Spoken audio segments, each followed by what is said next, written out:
pessoal, tudo bem com vocês? Eu sou o professor Celso Ramos e estou aqui para mais uma aula de biologia do Fica em Casa Aprendendo.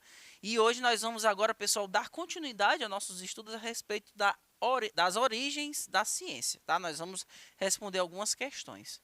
Então, prestem bastante atenção que as questões de biologia, principalmente as que caem no Enem, pessoal, elas trazem textos enormes e a gente precisa ter bastante atenção para não perder o raciocínio.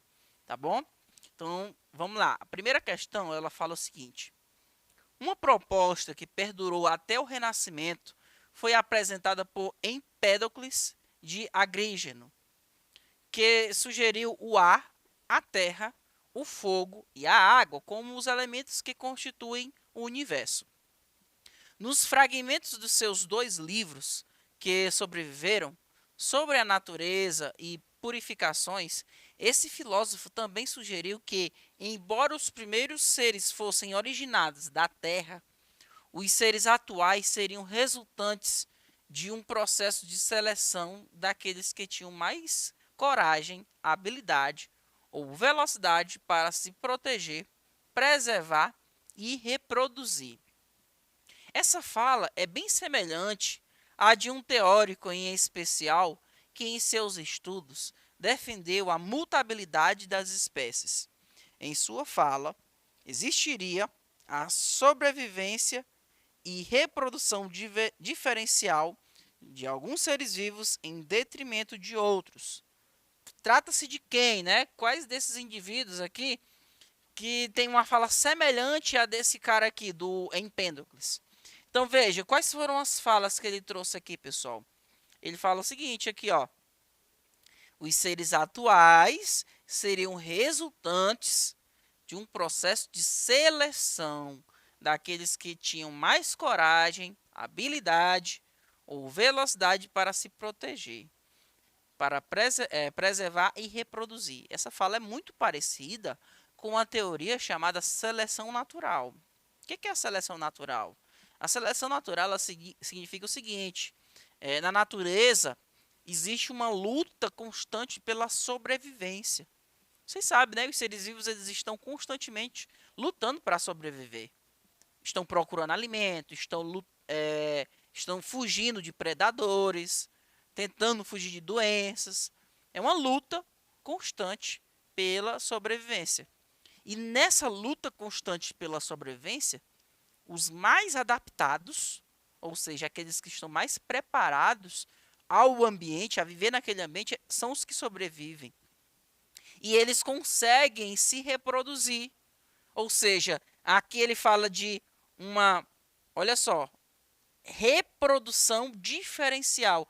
Quer dizer o que é isso aqui? Que alguns indivíduos estão conseguindo se reproduzir, outros não. Então, a reprodução diferencial.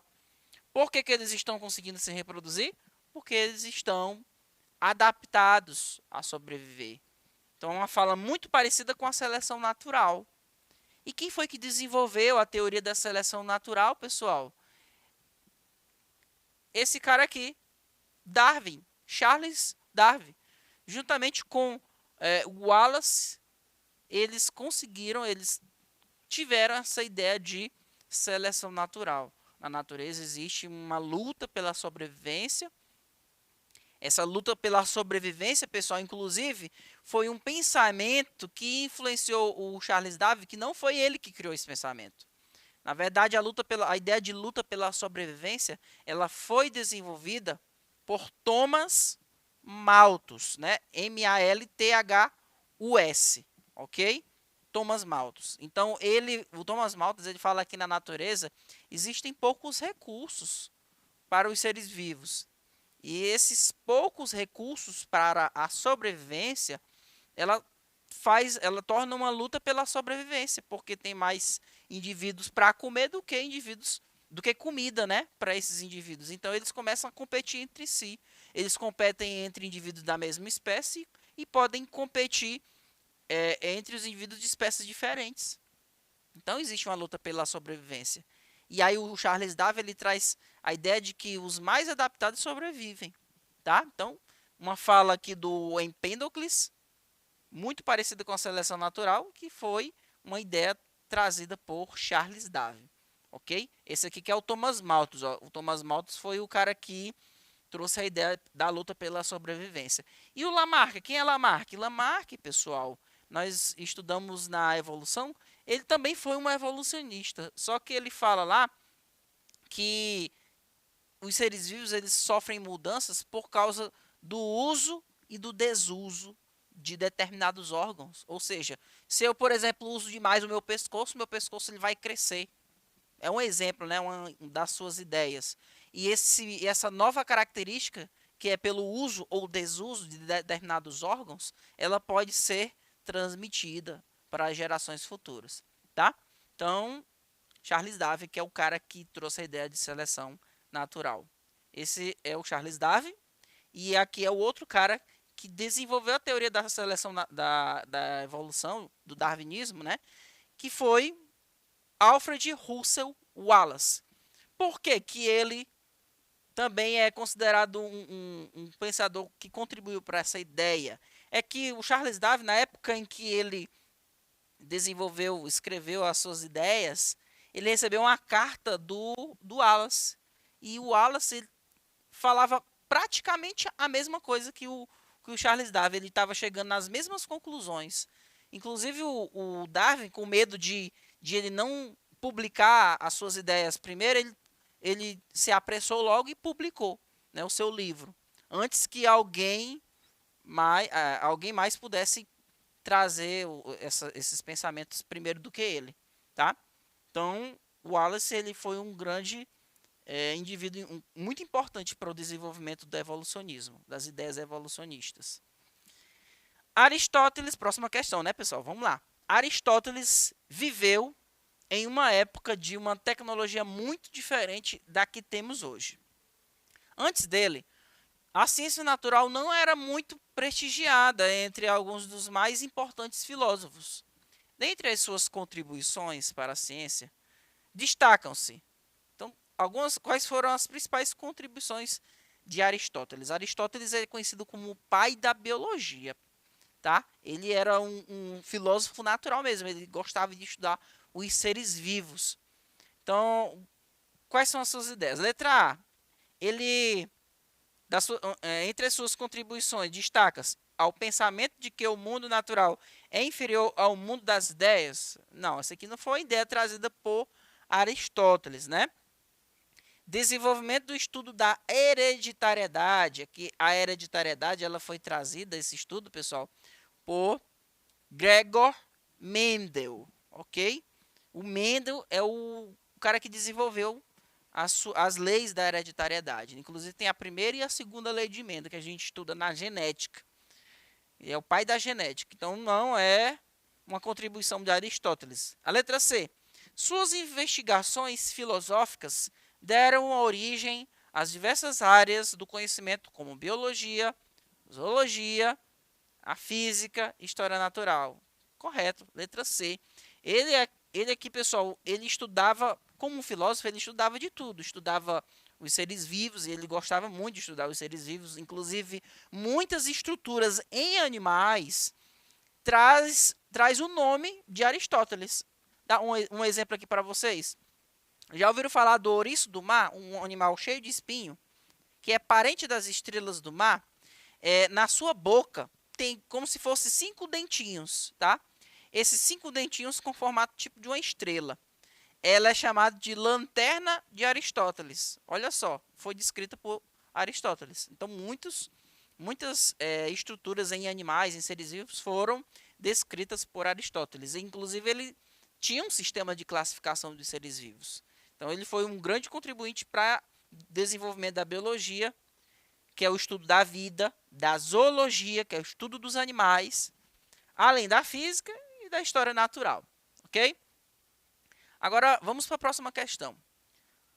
Carl Linneu, né, foi um médico, zoólogo e botânico suíço. Seu trabalho foi especialmente importante para as ciências naturais. Qual foi essa contribuição? Pessoal, o que é zoólogo? Médico, vocês sabem o que é. Agora, zoólogo, um biólogo, né, que estuda animais. Botânico, um biólogo que estuda plantas. Então, ele era muito inteirado no estudo de animais e de plantas, tá? Então, quais foram as suas principais contribuições? Letra A. Organizou o pensamento humano a respeito do mundo das ideias? Não, né? Isso aqui é mais para o pessoal lá da filosofia. Criou um sistema de classificação de seres vivos, a taxonomia, letra B. O que é a taxonomia, pessoal? A taxonomia é uma ciência que organiza os seres vivos em categorias, desde as categorias mais abrangentes, como por exemplo o reino, né, até as categorias mais específicas, tá? Olha aqui, ó. Linneu foi um médico, zoólogo e botânico suíço. Seu trabalho foi especialmente importante para as ciências naturais. Linneu reestrutura a visão aristotélica dos seres vivos e cria uma nova forma de catalogar a vida, a classificação científica dos organismos. Inclusive foi ele que desenvolveu aí o sistema de nomenclatura dos seres vivos. Ele deu nome, esses nomes aos seres vivos eram um nome padronizado que ele serve até hoje para nomear os seres vivos em qualquer parte do planeta. Por exemplo, cachorro. O cachorro no Brasil, o nome dele é cachorro, mas lá nos Estados Unidos ou nos países que falam a língua inglesa é dog, né?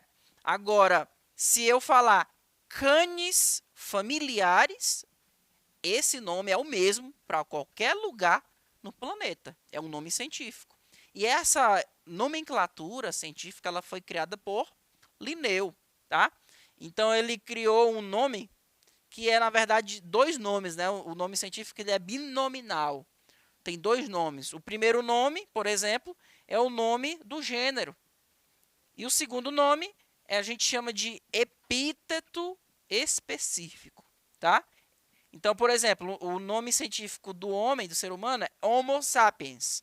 Então, aqui eu tenho o primeiro nome é o gênero e o segundo nome é o epíteto específico e é escrito em latim. Essas e outras regras de nomenclatura a gente estuda quando a gente for falar sobre classificação dos seres vivos. Mas essa foi uma contribuição do Linneu, tá? Além de trazer esse sistema de nomenclatura, ele desenvolveu esse sistema de taxonomia.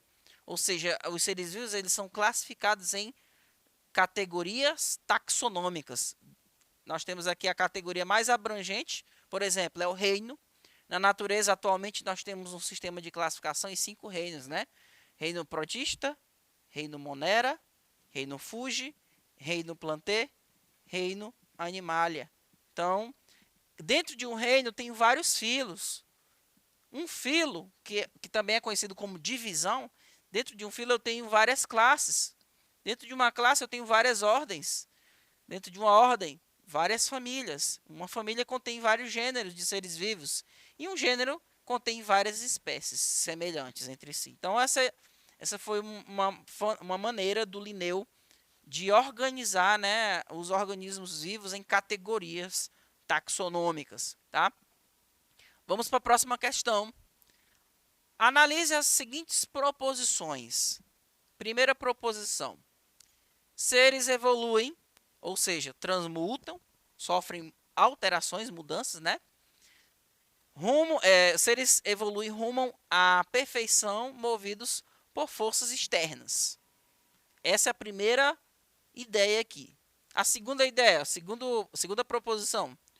O uso e o desuso assegura que as características necessárias à vida sejam mantidas no organismo. E a terceira fala, características adquiridas são transmitidas para a próxima geração. De quem são essas três falas? De Francis Bacon, Nicolau Copérnico, Darwin, Wallace ou Lamarck? Se vocês pararem para observar, se fala aqui de evolução, evolucionismo, né? Nós temos dois pensadores importantes no evolucionismo, pessoal. Quais são? Nós temos aqui o Charles Darwin e o Lamarck, tá? O Lamarck. Agora, quais desses dois defenderam essa ideia? Olha, ele fala aqui de quê? De que essa mudança nos seres vivos ela é provocada por forças externas. Ou seja, uma necessidade do organismo de se adaptar ao ambiente. Então, o ambiente apresentou uma necessidade de eu me adaptar, então agora eu vou fazer o quê? Vou tentar me adaptar a ele, certo? E como é que eu vou tentar me adaptar a esse ambiente? Aí ele fala de quê? Do uso e desuso, ou seja, eu vou tentar usar um órgão meu para eu me adaptar a esse ambiente. Vou dar o exemplo clássico das girafas, né? E imagina se, segundo Lamarck, então eu já estou falando que a resposta aqui, ó, é de Lamarck. Segundo esse cara aqui, ele dizia o seguinte, olha, as girafas atuais têm um pescoço grande porque as ancestrais, que tinham um pescoço pequeno, elas tiveram a necessidade de se adaptar ao ambiente. Qual era essa necessidade? Tentar alcançar as árvores que estavam muito longe delas. Então, para elas conseguirem alcançar essa folhagem, elas começaram a esticar, ou seja, usar o seu pescoço. E esse pescoço começou a o quê? A se desenvolver e a crescer. Essa é a ideia de Lamarck. E essa nova característica, que é o pescoço mais longo, é uma nova característica, ela agora foi passada para os novos descendentes das girafas, que agora desenvolveram essa característica. Essa é a lei do uso e desuso, né? E essas características adquiridas, elas são transmitidas para a próxima geração. Então, ideia de Lamarck, isso aqui é o famoso lamarquismo, tá? O Charles Darwin ele defende o evolucionismo de uma outra forma. Agora, essa ideia aqui de Lamarck, ela não é mais aceita, né, pessoal? A ideia mais aceita é do Charles Darwin. Mas o Lamarck ele trouxe uma grande contribuição, que foi a ideia de se adaptar. Os seres vivos, eles precisam estar adaptados, senão eles não conseguem se reproduzir e transmitir as suas características, tá? Então, uma ideia muito importante do lamarquismo, uma grande contribuição, é a ideia de adaptação, tá? Como necessidade para a sobrevivência dos organismos. Próxima questão, vamos lá. Sua principal contribuição para o método científico é a consolidação do método indutivo no empirismo, ou seja, apresenta uma forma de experiências particulares serem utilizadas para desvendar fenômenos gerais, que são leis da natureza. Então, quem foi esse cara que trouxe essa contribuição aqui do método indutivo? Então, não foi Lamarck, tá? O René Descartes ele falou de ter um ceticismo, né? De não acreditar em qualquer ideia. Então, ele falou que de uma dúvida que traz um método que a gente possa duvidar de determinadas afirmações. Então, quem trouxe essa ideia aqui de método científico foi o Francis Bacon, tá? Ele trouxe a ideia do método indutivo, ok? Nós vamos ter uma aula só sobre método indutivo hipotético, ok, pessoal? Então, eu trouxe algumas ideias muito importantes aqui sobre esses teóricos, tá, pessoal? E eu quero mencionar principalmente para vocês, eu quero que vocês deem uma atenção maior para quem? Quais foram os que eu apresentei aqui para vocês? Uma atenção que vocês vão dar mais para quem? Para o Charles Darwin, onde ele fala de seleção natural, né, a sua teoria da seleção natural, e do Lamarck, que foi aquele outro cientista que fala de evolucionismo. Esses dois são muito importantes para o desenvolvimento da evolução. Por que o Charles Darwin é importante, né, pessoal? Que ele trouxe a ideia de seleção natural. Na natureza, os seres vivos eles já estão adaptados a viver no ambiente. Você vai encontrar uma grande variabilidade de seres vivos na natureza. Tem indivíduos mais adaptados, outros que são menos adaptados, outros que não são tão adaptados, são meio termo. Então, existe uma variabilidade. E o ambiente ele vai selecionar aqueles que estão mais adaptados. Essa foi a principal contribuição do Charles Darwin. E esses indivíduos que estão mais adaptados, eles utilizam, com essa característica que torna eles adaptados, ele propaga para gerações futuras. Tá? Essa é uma das principais ideias do Charles Darwin, que foi uma contribuição principalmente desse cara aqui, ó, do Thomas Malthus. Então, se você tiver que priorizar algum pensador aqui da biologia, né, da ciência, eu quero que você priorize principalmente Charles Darwin e o Lamarck, tá, pessoal? Que foram muito importantes. Eu espero que vocês tenham entendido e eu aguardo vocês na próxima aula, pessoal. Até mais. Tchau, tchau.